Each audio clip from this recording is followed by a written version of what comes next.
Hello everyone and welcome back to our channel. And I'm in the kitchen today and also in my house coat because I'm still in my pajamas. I'm getting ready to lay down and take my nap. But I'm going to be making a recipe that is new to me. I actually found this recipe on a box of cornflakes and it looked really interesting. Plus, I had all the ingredients that I needed already on hand. So that's what I'm going to be doing today. And it was called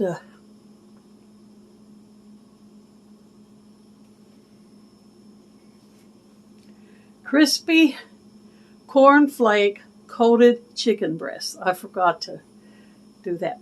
So I'm going to set this down and then I'll tell you what kind of ingredients you need and then I'll get started making it. Okay, the first ingredient you need is 1 cup cornflakes crumbs. So I mashed them up really tiny because I wanted to get a really fine coating. So here's what the cornflakes look like after they've been crushed. That's 1 cup. It looks like a whole lot more, but it's not. Then you need 1/3 or 1/2 teaspoon black pepper. I have that in here. And these little glasses are courteous of my sister. She sent them to me to use in my baking videos.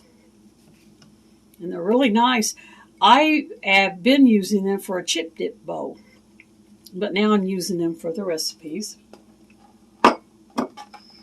Then you need 1/2 teaspoon of garlic powder. Now I'm using this black garlic that I've had for a while because I'm trying to use it up and get it out of here. Then you need 1 egg white, but I'm using the whole egg.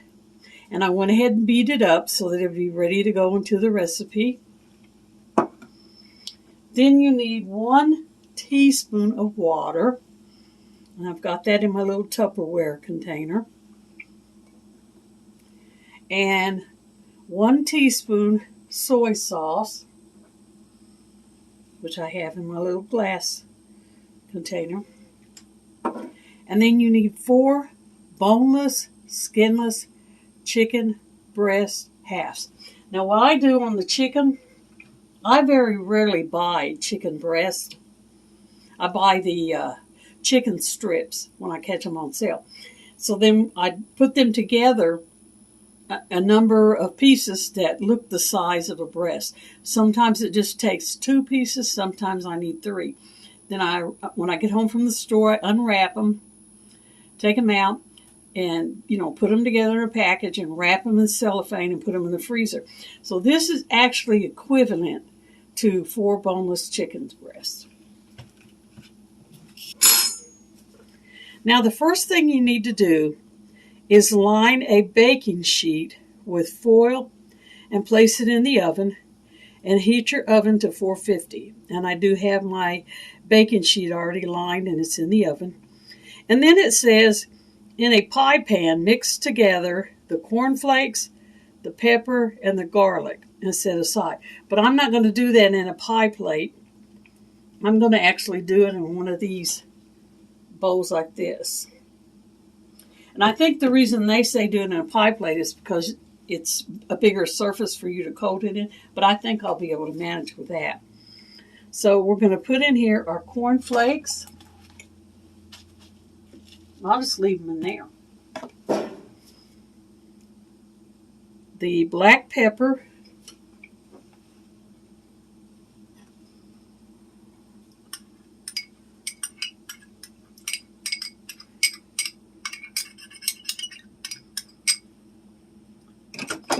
And the garlic. Uh-oh.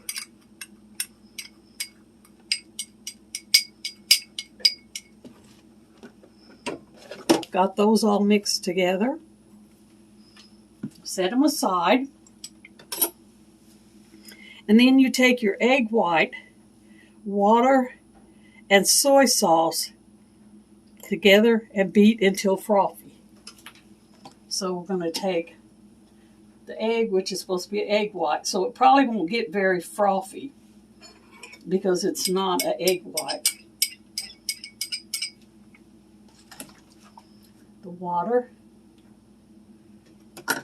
and the soy sauce.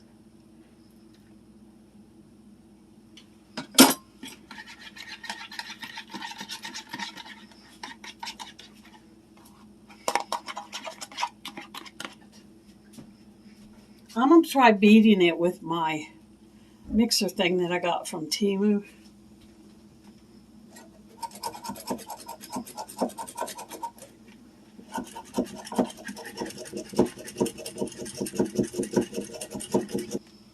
It does got a little bit of froth on it.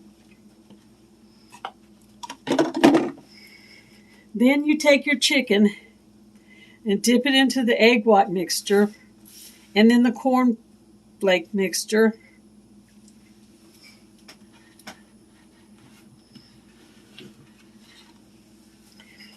And then after you get through dipping it in the egg and the cornflake, you're supposed to remove the baking sheet and place the coated chicken on it.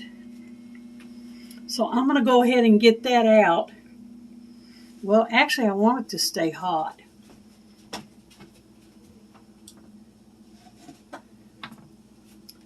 We'll do this. I'll just lay it on a paper plate.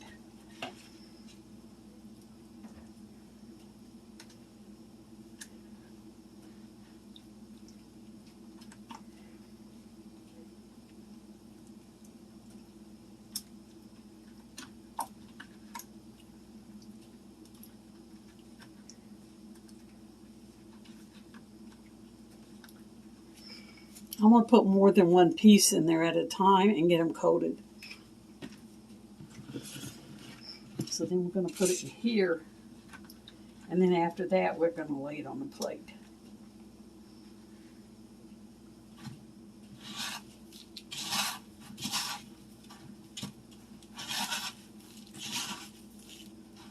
It's coating up quite nicely.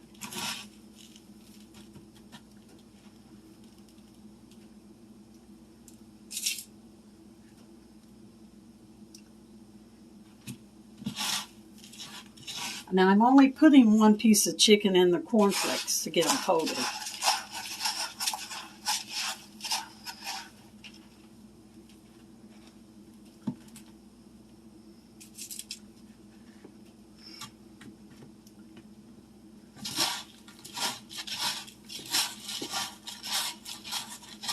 I thought at the beginning that was going to be way too much cornflakes, but it looks like it's using them up pretty nice.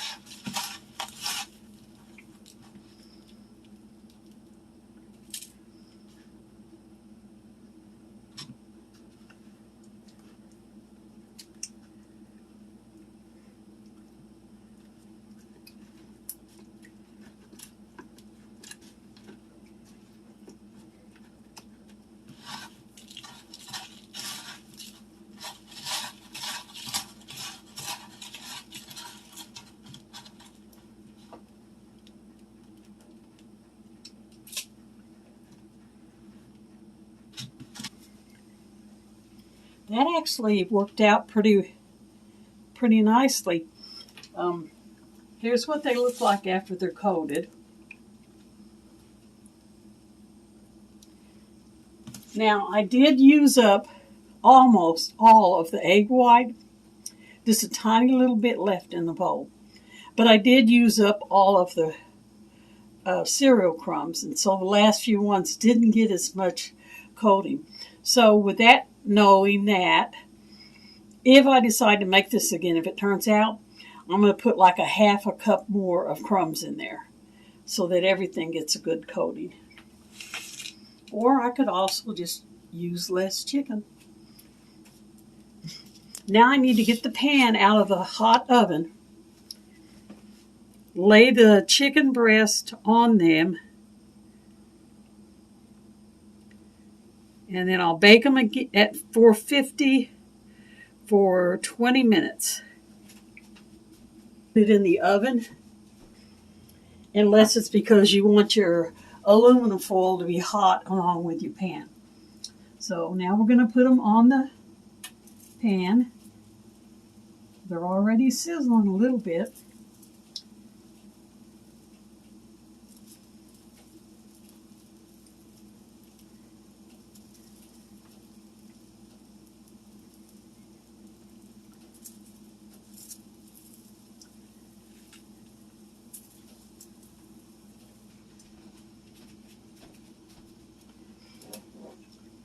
Okay, I'll show you.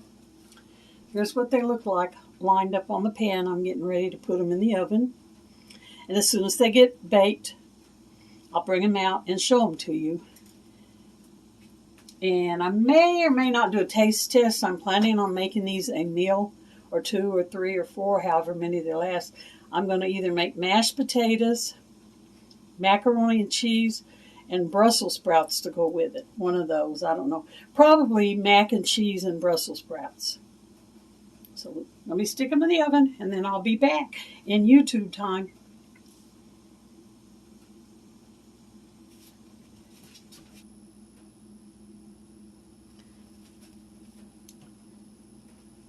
Okay, I have the chicken strips all cooked up. They look great. I cooked them for 20 minutes. And I think the reason they got done in that 20 minutes is because they're small. If these were full-size breasts, it'd probably take a little bit longer. So I'm going to take a test of just this little piece here. And I hope that I can chew it.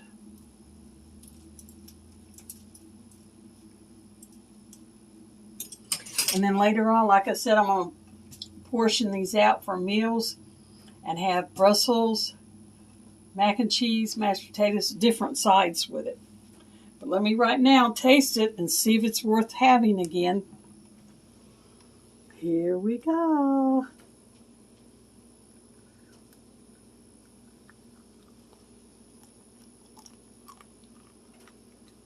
So you like it. Very nice flavor. And I think it's going to make a really good meal. And I'm going to add the broccoli or Brussels sprouts or green beans or some kind of a green and another vegetable with it. In fact, I think maybe I might package up some and give to my neighbor, my next door neighbor. He was really helpful to me when I was sick.